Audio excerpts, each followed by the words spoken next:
राधे राधे मित्रों, आप सभी का हमारे YouTube चैनल पर एक बार फिर से हार्दिक स्वागत है। बनारस में देव स्वामी नाम का एक ब्राह्मण रहता था। उसके हरिदास नाम का पुत्र था। हरिदास की बड़ी सुंदर पत्नी थी, नाम था लावण्यवती। एक दिन वे महल के छत पर सो रहे थे कि आधी रात के समय एक गंधर्व कुमार आकाश में घूमता हुआ उधर से निकला। वह लावण्यवती के रूप पर मुग्ध होकर उसे उड़ाकर ले गया। जागने पर हरिदास ने देखा कि उसकी स्त्री नहीं है, तो उसे बड़ा दुख हुआ। वह मरने के लिए तैयार हो गया। लोगों के समझाने पर वह मान तो गया, लेकिन यह सोचकर कि तीर्थ करने से शायद पाप दूर हो जाए और स्त्री मिल जाए, वह घर से निकल पड़ा। चलते चलते वह किसी नगर में एक ब्राह्मण के घर पहुंचा।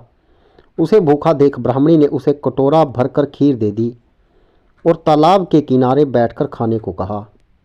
हरिदास खीर लेकर एक पेड़ के नीचे आया और कटोरा वहां रखकर तालाब में हाथ मुंह धोने लगा। इसी बीच एक बाज किसी सांप को लेकर उसी पेड़ पर आ बैठा और जब वह उसे खाने लगा तो सांप के मुंह से जहर टपककर कटोरे में गिर गया। हरिदास को कुछ पता नहीं था। उसने वह खीर खा गया।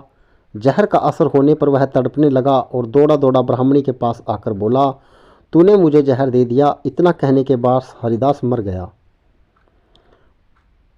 पति ने यह देखा तो ब्राह्मणी को ब्रह्मघातनी कहकर घर से निकाल दिया।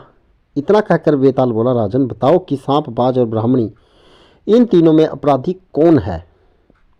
राजा ने कहा, कोई नहीं। सांप तो इसलिए नहीं क्योंकि वह शत्रु के वश में था। बाज इसलिए नहीं कि वह भूखा था, उसे जो मिल गया उसी से वह खाने लगा। ब्राह्मणी इसलिए नहीं कि उसने अपना धर्म समझकर उसे खीर दी थी और अच्छी दी थी। तो जो इन तीनों में से किसी को दोषी कहेगा वह स्वयं दोषी होगा।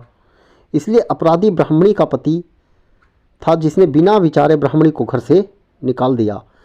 इतना सुनकर बेताल फिर पेड़ पर जा लटका और राजा को वहां जाकर उसे लाना पड़ा।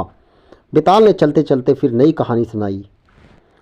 मित्रों, इस प्रकार की रोचक व रोमांच से भरी कहानियों के लिए हमारे YouTube चैनल को सब्सक्राइब करना ना भूलें। जय श्री श्याम।